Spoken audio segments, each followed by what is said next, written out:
Good evening, Patriots. I'm Praying Medic. It is Thursday, March 14th, and this is my Q broadcast that began with a Twitter thread on March 12th.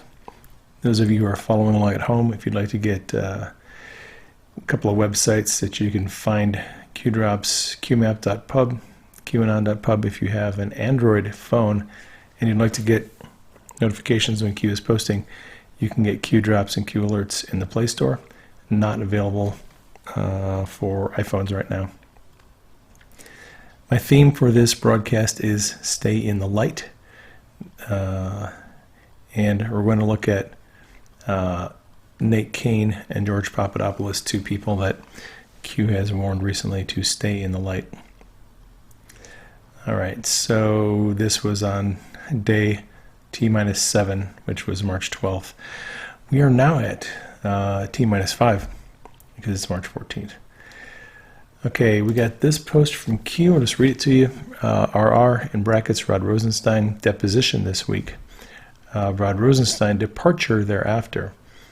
And then we have Mueller in brackets, report post deposition of Rosenstein. So Q is saying that we should be getting the Mueller report after Rosenstein has his final deposition and leaves. Now, just to get you caught up to date, Q posted today, and that's in my next thread, and I'll try to get that video done as soon as possible, that Rosenstein's deposition is done. It's over. So we should be getting the Mueller report pretty soon.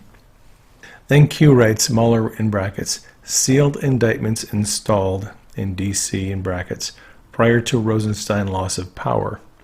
Sealed indictments, D.C., blockade, last resort, installed post-Sessions departure and Whitaker assumption. Sealed indictment count, D.C., post-Sessions departure. Sealed indictment count, D.C., pre-Whitaker assumption. Power of Barr. Can a sealed indictment be pulled post-filing? Mueller reports to Barr, Bruce Ohr in brackets, deposition last week. Bruce Ohr testimony dump thereafter. Bruce Ohr departure thereafter. What other dumps are scheduled to occur? Think timing. Let me clear up some of these really quickly before we go. One of the advantages of waiting a few days to post these and do a video on them is that we have answers to a lot of this now. Today, Q has indicated that Mueller did actually place some indictments in D.C. courts against Ivanka Trump, Don Jr., and Jared Kushner as kind of a, I guess Q referred to it as a insurance policy to hold that over Trump, over President Trump. Q has also indicated that Barr pulled those indictments, got rid of them. And so we have an answer on that. Also, Q indicates Bruce Ohr's deposition last week. Bruce Ohr's testimony, the transcripts are coming out, and we're getting reports on that. And of course, now we're finding out that Bruce Ohr was a cooperating witness, and we've known that for a long time. Q told us that last year, but that is just being reported in the news.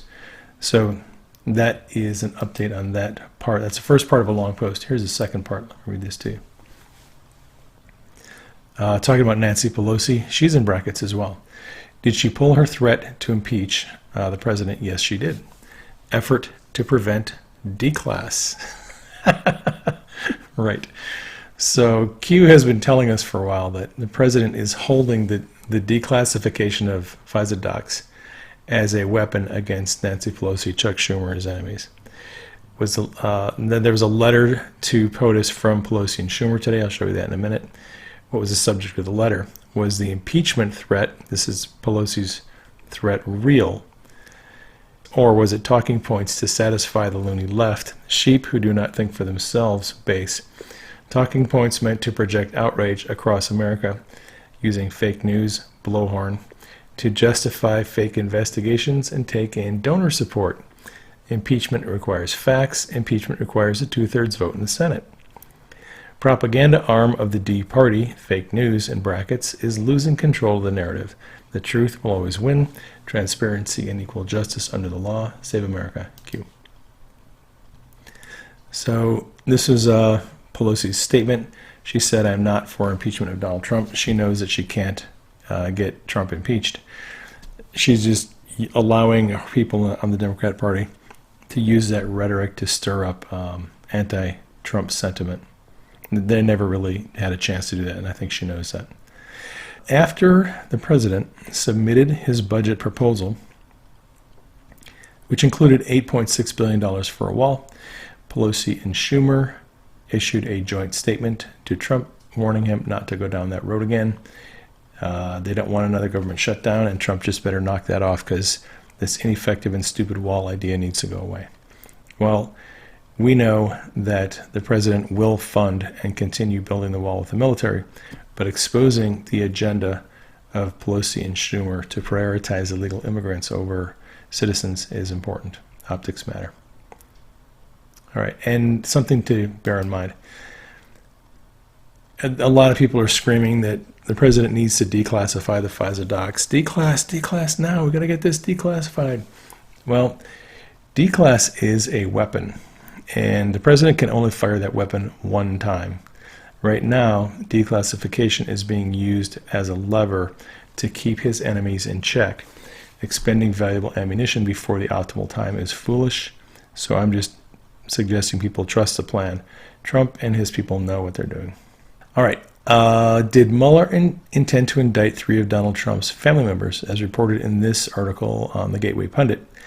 It's a report saying that Mueller gave permission to indict Ivanka, Don Jr., and Jared Kushner. And the report goes on to say that William Barr, our new Attorney General, actually went along with that plan.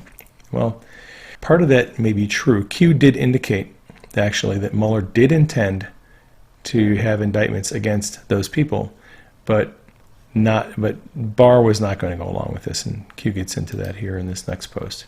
So there's a link to the article. Reread the drop. Mueller, in brackets, sealed indictments installed in D.C. prior to Rosenstein loss of power. Sealed indictments in D.C. blockade last resort installed post Sessions departure and Whitaker assumption. Sealed indictment count in D.C. post Sessions departure. Sealed indictment count in D.C. pre-Whitaker assumption. Was there a sudden increase in sealed indictments in D.C. courts at the changeover? I had no way of really looking into that. And then there's the power of Barr. Can a sealed indictment be pulled post-filing? Yes, it can. Did the president just install a rogue attorney general who allows for the indictment of his children based on false pretenses? What was Barr's Senate vote? 54 to 45. Do unicorns exist? Q. Unicorns do not exist in reality, and Trump did not install a rogue attorney general who is going to allow his children to be indicted without cause. Clickbait is what that is. Okay. So this account, Cat, on Twitter, actually we hate Trump because he can't do anything right. And if you haven't been to this website, it's whitehouse.gov, historic results of President Donald Trump's first 2 years in office. A list of things that the president has accomplished.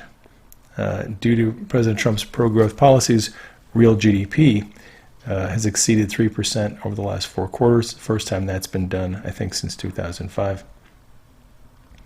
It grew at an annual rate of 3.4% in the third quarter of 2018 and 4.2% in the second quarter. More than 5 million new jobs have been created since Trump took office. Unemployment rate remains below 4%. This is the 8th time this year unemployment rate has been below 4%. Prior to this year, the unemployment rate had fallen below 4% only 5 times since 1970. Unemployment rate for African Americans in last May, fell to 5.9%, which is the lowest on record. Asian and Hispanic American unemployment rates have reached record lows this year as well. This is last year. And it goes on to list all the accomplishments of the president. So why do people think Trump can't do anything right? Well, 4 to 6% are brainwashed and will never wake up even when presented with the facts. That is a sad reality.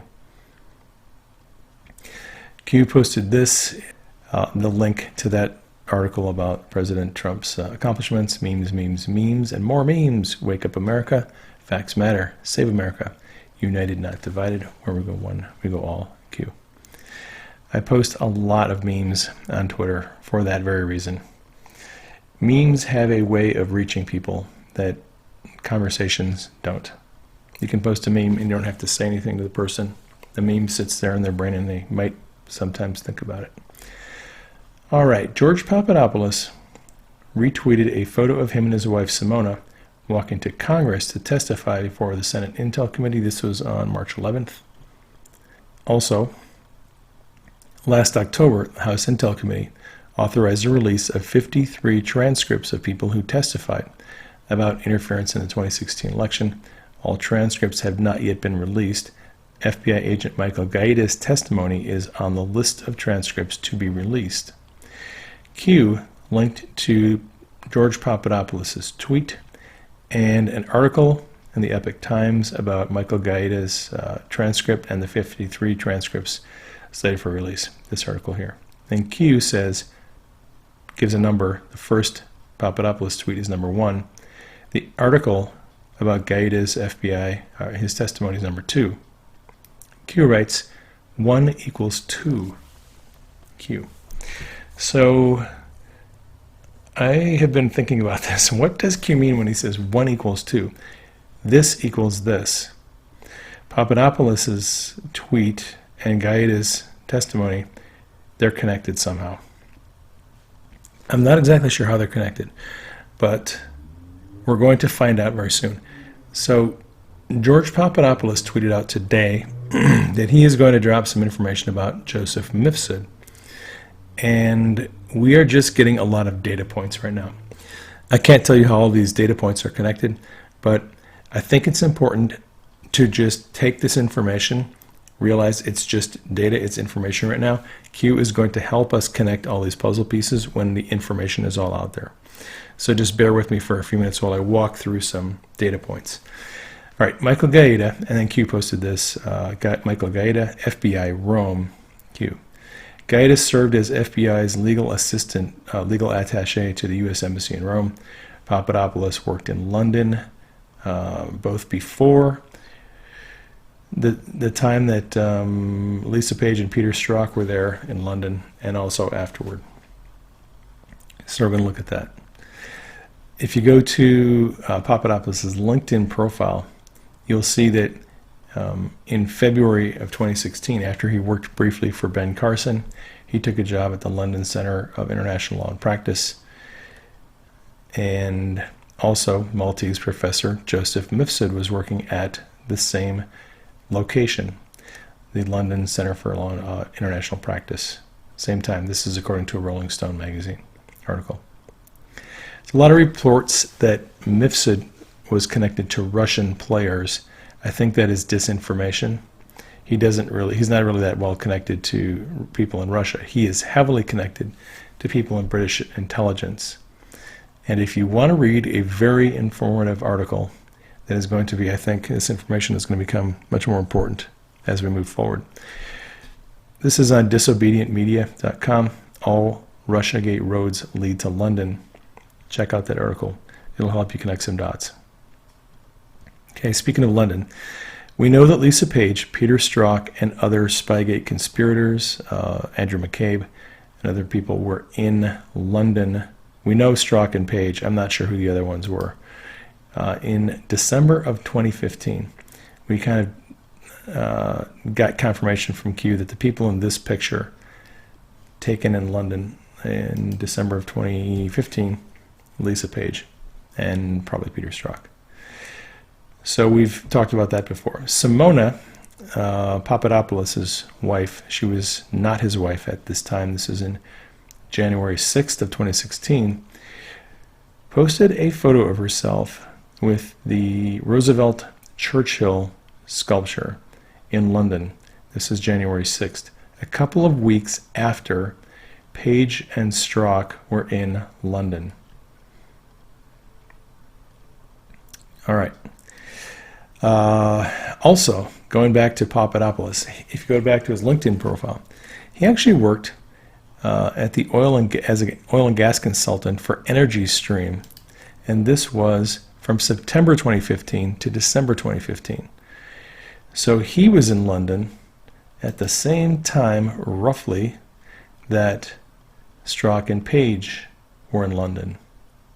Okay, we're just putting together all these little pieces here. All right. This is a September 2018 article from Epoch Times. It connects some dots on the relationship between FBI agent Michael Gaeta, who was the attaché in Rome, and Christopher Steele, who helped the FBI and, in specific, Gaeta with their investigation of the FIFA corruption scandal in 2010. That is how far back Michael Gaeta and Christopher Steele go. Actually, there's more. Get to that. So in 2009, Christopher Steele had just retired from MI6. That same year, he met Glenn Simpson, who had just quit his job for the Wall Street Journal and started up an opposition research company called Fusion GPS. So Christopher Steele and Glenn Simpson have known each other for 10 years.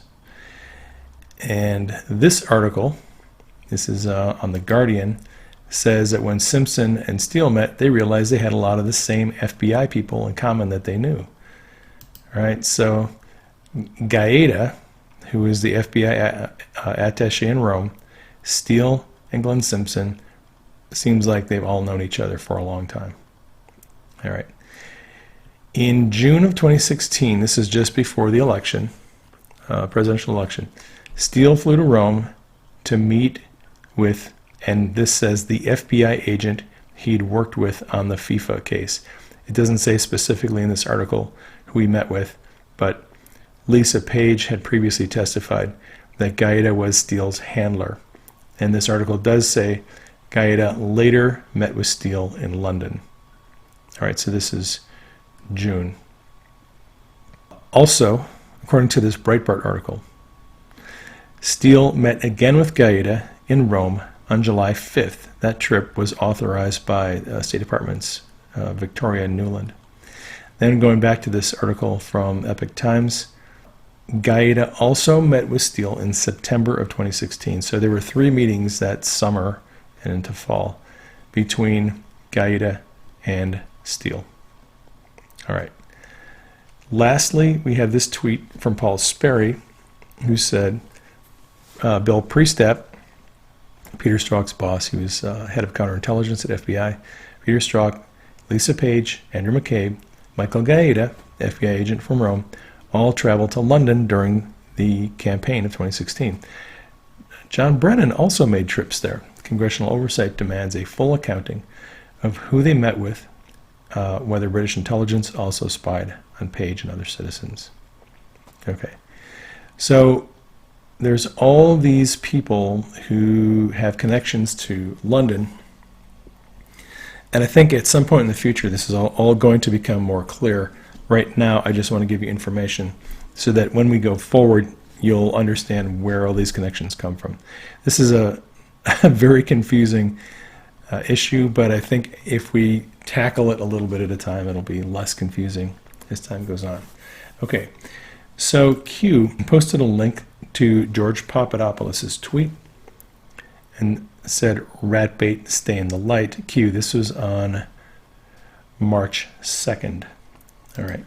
So then Nate Kane, who is a whistleblower regarding the Clinton Foundation, he posted this on Twitter. "Some very suspicious things have taken place today concerning my family. I can't get into detail, but it left us all more than a little disturbed. Please pray for us and for our protection. For the public record, I am not suicidal. I'm in good health, and I avoid risky behavior." That was published on March 11th. Q posted a link to Nate's status and said, "Stay in the light. Remain in open communications with Senator Graham and Chuck Grassley regarding Whistleblower Protection Act. They will take your phone calls." Q. So these people are in danger because they are whistleblowers and they're trying to have the truth come out. Just as a side note, Nate responded after we all went on his Twitter timeline and said we were praying for him. I don't know who Q is, but I'm grateful for him. I put out a request for prayer. He dropped it on 8chan, and next thing you know, tens of thousands of people are praying for me and my family. That was on the 12th. Later that morning, Nate posted this on Twitter. Thank you for the outpouring of prayer and encouraging words. It has helped us feel much more at ease, knowing so many have our backs in prayer. Where we go one, we go all. The battle our country is in is a spiritual one. God is our deliverer. Pray for justice. Pray for revival. Great awakening. All right. That is all I have for this update.